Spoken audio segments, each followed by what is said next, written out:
Hello guys, welcome back to our channel. When your Devant TV remote suddenly stops responding, it can feel like everything comes to a halt. You're pressing buttons, but nothing happens. And even simple actions like changing channels or adjusting volume become frustrating. This kind of issue can happen for several reasons, such as weak batteries, signal blockage, minor internal faults, or even problems with the TV sensor itself. The tricky part is that the remote might look perfectly fine from the outside, which makes it harder to figure out what's actually wrong.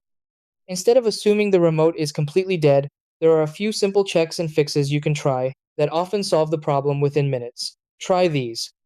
1. Remove the batteries from the remote and insert new ones properly. 2. Press and hold the power button on the remote for a few seconds to reset it. 3. Make sure there are no obstacles between the remote and the TV sensor. 4. Clean the remote sensor and buttons to remove any dust or dirt buildup.